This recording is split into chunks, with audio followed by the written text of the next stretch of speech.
Hello everyone, সবাই কেমন আছো? প্রীতি সিম্পল লাইফে তোমাদের সবাইকে স্বাগত জানাচ্ছি। কি বন্ধুরা, শীত তো পড়েই এলো, ঝাঁকিয়ে শীত পড়া শুরু করেছে, আর কিন্তু টাটকা শাক সবজিতে ঘর একদম ভর্তি। তাহলে তোমরা এই রেসিপিটা নিশ্চয়ই বানিয়েছো, করেছো, আর তোমরা তো আমার সাথে শেয়ার করবে না, তাই আমি তোমাদের সাথে শেয়ার করে দিলাম। দেখতেই পাচ্ছ আমি কিন্তু একদম নানান রকমের ভর্তা রেসিপি নিয়ে কিন্তু হাজির হয়ে গেছে। একটা দুটো না, একদম 7টা ভর্তা রেসিপি নিয়ে তোমাদের সামনে হাজির হয়েছি। দেখতে পাচ্ছ প্রথমে শিমটা আমি সেদ্ধ করে নিয়েছি, কোনো নুন হলুদ কিচ্ছু দিইনি, জাস্ট সেদ্ধ করে নিয়েছি। আর কটা লোটে শুটকি নিয়েছি, সেটাও আমি কিন্তু জল দিয়ে শুধুমাত্র ফুটিয়ে নিয়েছি, অর্থাৎ নরম করে নিয়েছি। আর কিন্তু বেগুনটা পুড়তে বসিয়ে দিয়েছি। এই যে দেখতে পাচ্ছ পালং শাক সেদ্ধ করে নিয়েছি, মানে ভাপিয়ে নিয়েছি একটুখানি। তারপর বেগুনটা আমি খোসা ছাড়িয়ে নিয়েছি, ডিমটা সেদ্ধ করে নিয়েছি, আলুটা সেদ্ধ করে নিয়েছি, লোটে শুটকিটা আমি সেদ্ধ করে নিয়েছি। আর ধনে ভর্তা করবো, ধনে পাতার ভর্তা, সেটা কিন্তু আমি রেডি করে নিয়েছি। আর কি কি এখানে ইনগ্রিডিয়েন্টস দিচ্ছি সেটা কিন্তু যখন বানাবো তখন তোমরা দেখতে পাবে। সব কিছু কিন্তু আমি ম্যাশ করে নিয়েছি। এই যে এটা হচ্ছে শিম, তারপর আলু নিয়েছি, সেটাও করেছি, পালং শাকটাও কিন্তু পেস্ট করে নিয়েছি, বেগুনটাও ভর্তা করে নিয়েছি, মাখিয়ে নিয়েছি আর কি। তারপর ডিমটাও আমি মাখিয়ে নিয়েছি, সব কিছু রেডি। এখন কিন্তু সেই ফ্রাই প্যানের মধ্যে দিয়ে মানে তৈরি করার পালা, বুঝতে পেরেছো? আর এই যে লটি শুটকিটা, এটাও মিক্সিতে দিয়ে আমি এভাবে করে একদম কোনো জল অ্যাড না করে এরকম করে শুকনো শুকনো করে পেস্ট করে নিয়েছি। এতে কিন্তু কোনো রকম কাটা বের করিনি, কাটাটা কিন্তু এখানের মধ্যে একদম মিহি করে মিশে গিয়েছে, বুঝতে পেরেছো? এখন একটা ফ্রাই প্যান বসিয়ে দিলাম। আর ভর্তা মানেই বুঝতে পারো, সেই তো সর্ষে তেল লাগবে, অবশ্যই মাস্ট বি। আর এখানে কিন্তু বেশ অনেকটা আমি লঙ্কা, শুকনো লঙ্কা এখানে ফ্রাই করে নেব, কারণ সমস্ত ভর্তার মধ্যে কিন্তু আমার শুকনো লঙ্কাটা লাগবে। কিছু কিছু ভর্তার মধ্যে আমি কাঁচা লঙ্কাটাও ইউজ করেছি। আর এভাবে করে আমি রসুনটাও দাগ করে নেব, অর্থাৎ মানে ফ্রাই করে নেব, বুঝতে পেরেছো? কারণ রসুন আর লঙ্কা ছাড়া ফ্রাই যে ভর্তা জিনিসটা যেন অসম্পূর্ণ, বুঝতে পেরেছো? বেশ অনেকটা রসুন আছে এখানে, কিন্তু অল্প পরিমাণে মনে হচ্ছে। এরকম লালচে কালার হয়ে আসলে রসুনটা নামিয়ে নিয়েছি। ঠিক সেই একই ফ্রাই প্যানের মধ্যে আমি আরও অল্প পরিমাণে এখানে তেলটা দিয়েছি, তেলটা দিয়ে ধনে পাতাটা দিয়ে দিয়েছি, কারণ ধনে পাতা ভর্তাটা আমি আগে দেখাবো। এই তো ধনে পাতাটা দিয়ে দিলাম। ধনে পাতাগুলো খুব ভালোভাবে ধুয়ে নিয়েছি, প্রায় 5-6 বার করে ধুয়ে নিয়েছি, কারণ ধনে পাতাতে অনেক রকমের বালি থাকে, ময়লা থাকে, ওগুলো সবগুলো পরিষ্কার করে নিয়ে তারপর ধনে পাতাটা দিয়ে দিলাম। সাথে কিছুটা কাঁচা লঙ্কা, এরকম কিছু ডুমো ডুমো করে বড় বড় কাটা রাখা হচ্ছে পেঁয়াজ, কারণ আমি এগুলো সবগুলো মিক্সিতে দিয়ে পেস্ট করে নেব, তাই বড় করে দিলে কোনো রকমের সমস্যা নেই। এই তো ধনে পাতা আর সব কিছু যখন একটু নরম হয়ে আসবে, এখানে পরিমাণ মতো আমি নুনটা দিয়েছি, আর কটা সে যে রসুনটা ভাজা করে রেখেছিলাম সেখান থেকে কটা রসুন দিয়ে দিয়েছি।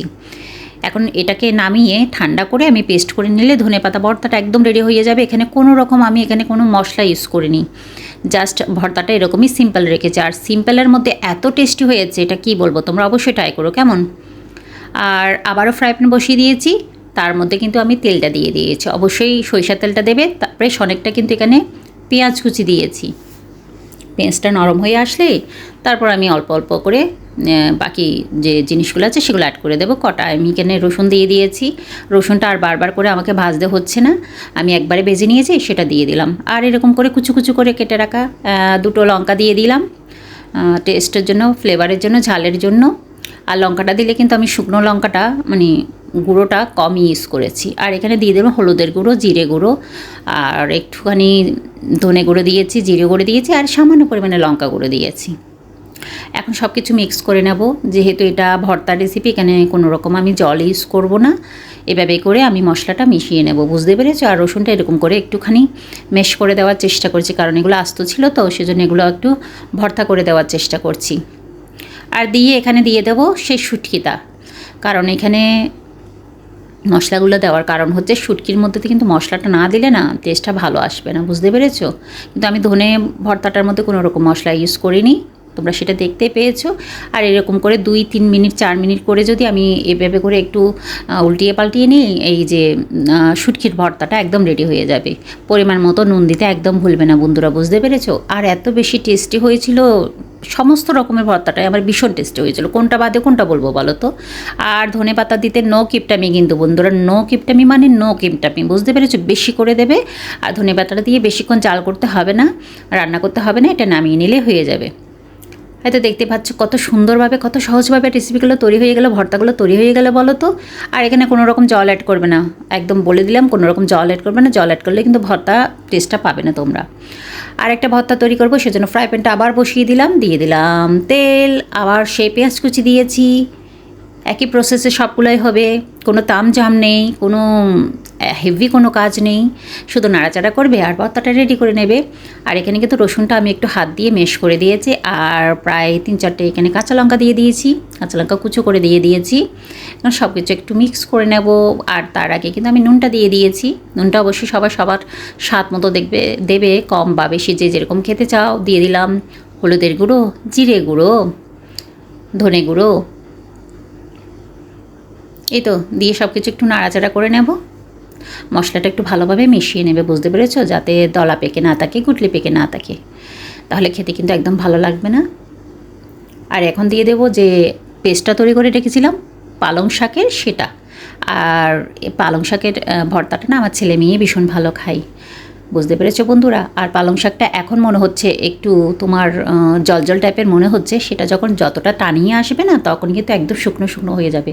যখন মাখা মাখা হয়ে যাবে, ফ্রাই প্যান থেকে একটুখানি ছেড়ে আসবে, তখনই কিন্তু আমি ভর্তাটা নামিয়ে নেব। দেখতে পাচ্ছ প্রায় 10 থেকে 15 মিনিটের মতো এটা যখন আমি জাল করে নিয়েছি, রান্না করে নিয়েছি, এটা কালারটাও চেঞ্জ হয়ে এসছে, আর কিন্তু এটা একদম মাখা মাখা টাইপের হয়ে এসছে।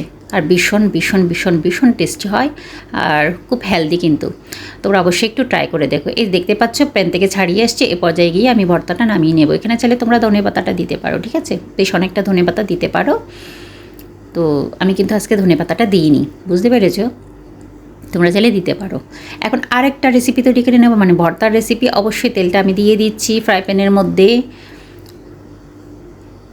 আর তেলটা যখন খুব ভালোভাবে গরম হয়ে আসবে তখন আমি এখানে পেঁয়াজ কুচিটা দিয়ে দিলাম। আর ভর্তার মধ্যে তোমরা পেঁয়াজ কুচিটার কোনো লিমিটেশন নেই, যে যেরকম পারো যতটা পারো দিও, খেতে ভীষণ ভালো হয়, সেজন্যই বললাম। আমি তো বেশ অনেকটা দিয়েছি, তো ক্যামেরার মধ্যে কেমন লাগছে সেটা আমি জানি না, তবে বেশ অনেকটাই আমি ধনেপাতা দিয়েছি। আর লঙ্কা কুচি দিতে একদম কিপটামি করিনি, সব কিছু ভরে ভরে দিয়েছি আমি। আর এই তো লঙ্কাটা আর পেঁয়াজটা একটু ভালোভাবে নাড়িয়ে চাড়িয়ে নেব। পেঁয়াজটা যখন নরম হয়ে আসবে, এখানে আমি মশলাগুলো দিয়ে দিলাম, হলুদের গুঁড়ো, জিরে গুঁড়ো, ধনে গুঁড়ো, মশলাগুলো দিয়ে দেবে, দিয়ে খুব ভালোভাবে নাড়াচাড়া করে নেবে। নাড়াচাড়া নাড়াচাড়া নাড়াচাড়া, ভর্তা যত নাড়াচাড়া করবে তত বেশি টেস্টি হবে, বুঝতে পেরেছো বন্ধুরা। আর যে শিমটা আমি ভর্তা করে রেখেছিলাম, ম্যাশ করে রেখেছিলাম, সেটা আমি দিয়েছি। যেখানে শিমের বিচিগুলো দেখতে পাচ্ছ, ওগুলো কিন্তু ফেলবে না। যখন প্রতিটা বাইটের মধ্যে শিমের বিচিটা পড়বে না, গরম ভাতের সাথে উফ কী বলবো, দুর্দান্ত দুর্দান্ত লাগে। তো সেজন্য আমি শিমের বিচিটা কিন্তু ফেলি না। অনেকে শিমের বিচিটা আলাদা করে নেই, শুধুমাত্র যে ছালগুলো থাকে সেগুলোগুলো দিয়ে তৈরি করে। আমি কিন্তু এখানে শিমের বিচিটা ফেলিনি, শিমের বিচিটা থাকলে আমার ভীষণ ভালো লাগে খেতে। আর যেহেতু সেদ্ধ করে নিয়েছি, তখন তো কোনো কাঁচা থাকার কোনো সে চান্সই নেই। আর ধনেপাতাটা দিয়ে দিয়েছি, বুঝেছো, ধনেপাতাটা দেওয়া মানেই আমার ভর্তাটা একদম রেডি, নামিয়ে নেওয়ার পালা। এই তো। আর এখন যে কাঁচা মেখে যে ভর্তাগুলো করবো সেগুলোর পালা।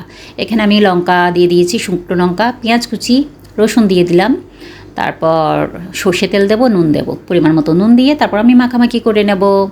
এখানে সাথে সাথে তোমরা চাইলে একটু ধনেপাতাও দেওয়া দিতে পারো, ভীষণ টেস্টি হয়। আমি ধনেপাতা ছাড়া এমনিতে মেখে নিয়েছি সবগুলো। ডিম ভর্তা, বেগুন ভর্তা, আলু ভর্তা, সবগুলো আমি কিন্তু কাঁচা মেখে নিয়েছি। আমার কাঁচা খেতেই ভীষণ ভালো লাগে, এগুলো কিন্তু আমি রান্না করিনি, অর্থাৎ সেদ্ধটা করে নিয়েছি। এখানে কিন্তু আমি ধনেপাতা দিয়েছি, নুন দিয়েছি, সর্ষে তেল দেবো, মেখে নেব, জাস্ট তৈরি হয়ে যাবে। ঠিক একই প্রসেসে আমি ডিমটাও তৈরি করে নিয়েছি। দেখতে পাচ্ছ কত ইয়ামি লাগছে, তাই না বলো? মুখে জল এসে গেছে? তাহলে বানিয়ে নাও, দেরি কেন, ঘরে তো সবজি পড়ে আছে বলো। আর দেখতে হচ্ছে সমস্ত রকমের ভর্তা এখানে রেডি, 7 পদের ভর্তা আমি করেছি। কার কোনটা সবচেয়ে প্রিয় সেটা কিন্তু আমাকে জানাবে কমেন্টে, ঠিক আছে? আমি তোমাদের কমেন্টের অপেক্ষায় থাকবো। কার কোনটা প্রিয় অবশ্যই জানাবে। আর আমার ভর্তার রেসিপিটা আজকে কেমন লাগলো সেটা জানাতে একদম ভুলবে না। ঘরে তো সবজি পড়েই আছে, তাহলে দেরি কোনো, বানিয়ে ফেলো। আর আজকে আমার ভর্তার রেসিপি অর্থাৎ এই ভিডিওটা কেমন লাগলো সেটা জানাতে একদম ভুলবে না। আবার কোনো নতুন রেসিপি নিয়ে তোমাদের সামনে নতুন কোনো ব্লগ নিয়ে উপস্থিত হব। ততক্ষণ পর্যন্ত তোমরা সবাই ভালো থাকবে, সুস্থ থাকবে, আমাকে ভালোবাসা দেবে। আমিও তোমাদের ভীষণ ভালোবাসি। Miss you all.